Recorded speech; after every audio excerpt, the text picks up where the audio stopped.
Live from downtown Detroit, home of WDIV and Click on Detroit, Local 4 News at noon starts now. Caucus chaos. Right now, no results from Iowa after massive problems with the app used to record and relay the votes. Helplines were jammed, and officials say that they're working to make it right. But voters are left angry and confused. Candidates giving victory-like speeches anyway. I have a good feeling we're going to be doing very, very well here in Iowa. We're going to walk out of here with our share of delegates. By all indications, we are going on to New Hampshire victorious. New at noon, inside the problems causing the confusion as the nation waits to find out the true winner. And after a couple of days in the 50s, winter is going to strike back. Meteorologist Brandon Rue is here, tracking dropping temperatures for us and some snow, which we haven't seen in a few days. But first, we want to get to breaking news from Detroit, where police have busted an alleged dogfighting ring. That's story topic our news here at noon. Thank you for joining us. I'm Evrod Cassidy. This is video you're looking at from the scene there. We're told that 21 dogs were found inside of this house, all allegedly part of a dogfighting ring. We're going to show you a map of the location. It's right there on Abington near the Southfield Freeway in Detroit. And that's where we find our Nick Monticelli. I understand you've been working on the scene ever since the news first broke. What are you learning?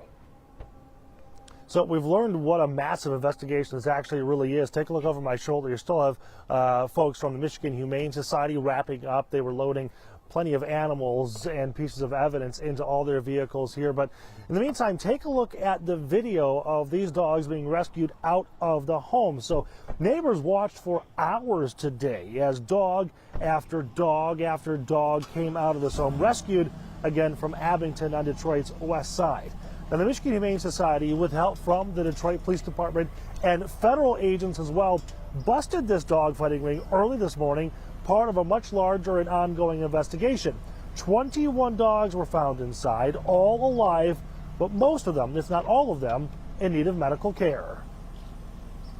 We're seizing 21 dogs, all associated with dogfighting, dogfighting paraphernalia, which is anything to include up to slat mills, treadmills, brake sticks, drugs, anything associated with conditioning dogs to fight.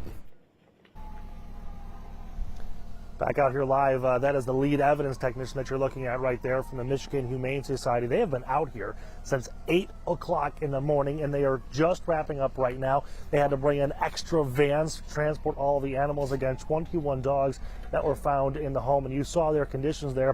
One of the things that we did want to point out is they say a lot of their investigation stems from tips from people, neighbors in the neighborhood, so don't be afraid to call in one of those tips. Evrod, we're told the man behind all this is in custody and is facing felony charges. We're live here on the west side. Nick Monticelli, Local 4. All righty, Nick, thank you for the update.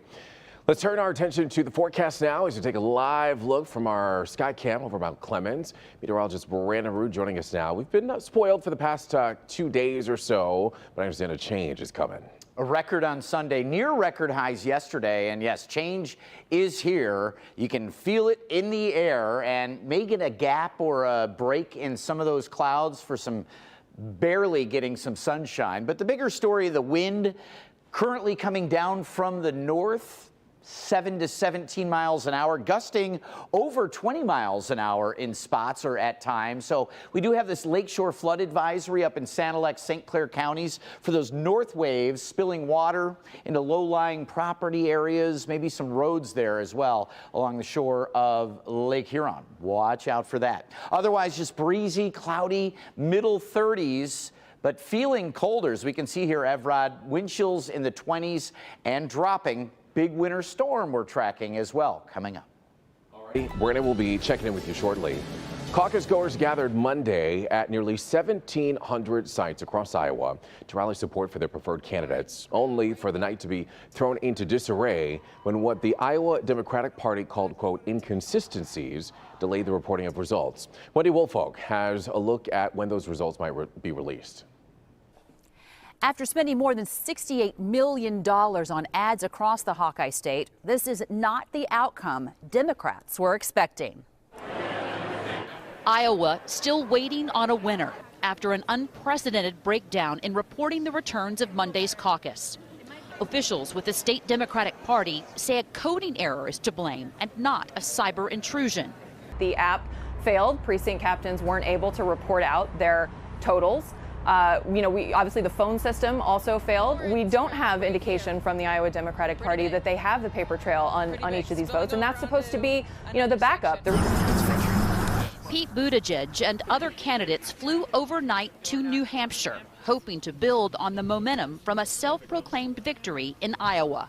Of course, frustrated and impatient like everybody, as I think the whole country is watching to see that prove out. We were looking at the internal numbers that we had and beginning to realize that something extraordinary had happened last night. An extraordinary event that raises questions about the future of the Iowa caucuses. We may be witnessing the last Iowa caucuses. I mean, this was already under threat, and I think this is just going to add to that.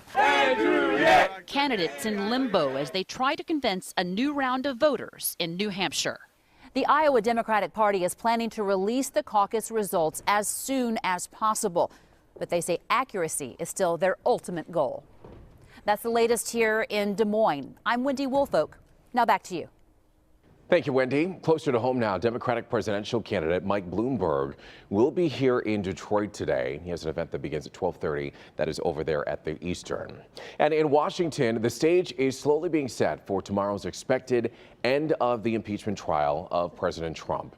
Individual senators are delivering floor speeches today to discuss their positions on the articles of impeachment and how they might vote. The actual vote to convict or acquit the president, that's scheduled for tomorrow afternoon, and acquittal is expected. The United States Senate will then pause in President Trump's impeachment trial to join the House and the nation to hear the president's State of the Union address. That's scheduled for tonight. The president is going to speak at 9 p.m. and you'll be able to watch it live right here on Local 4. The president expected to highlight his work on the economy and make the case for his reelection make his case for reelection this fall. And then after the president speaks, Michigan Governor Gretchen Whitmer will join Congresswoman Veronica Escobar of Texas to deliver the Democratic Party's response. This morning, she previewed her speech, and here's a look at what she had to say. I'm going to stay focused on the issues that matter to Michiganders and I think the American people in every state. We want to know that our government works just as hard as we do, that they are focused on the things that are going to improve our lives, whether it's infrastructure or expanding access to affordable health care or just ensuring that everyone has a path to a good paying job. So that's what I'm going to focus on tonight. But it is a wild week, that's to be sure, and anticipating what the president may or may not say is a challenge. But I'm going to stay focused to the issues that I ran on, and I think that's what the American people want to hear about. And again, you can watch President Trump's State of the Union address. That is tonight at 9 right here on Local 4. We're going to then have comprehensive coverage of both the speech and the Democratic response ahead on Local 4 News at 11. The legal battle over the cleanup of the source of the toxic ooze that leaked onto 696 continued today in an Oakland County court. The city of Madison Heights wants Gary Sayers to pay for the demolition of the building that housed electroplating services.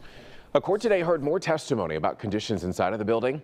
The cleanup costs are expected to be more than $1 million. The court case will continue later this week. Still to come here on Local 4 News at noon, a whistleblower's warning. A Chinese doctor sounds the alarm on the coronavirus months before it infected more than 20,000 people. But instead of being praised, Chinese police accused him of a crime. The first 911 calls are released from the day the helicopter carrying NBA star Kobe Bryant crashed. I just heard a helicopter go over me. It went over my head. It thickened clouds. And then I heard a pop, and it immediately stopped. We'll tell you how these calls are helping investigators when we come back.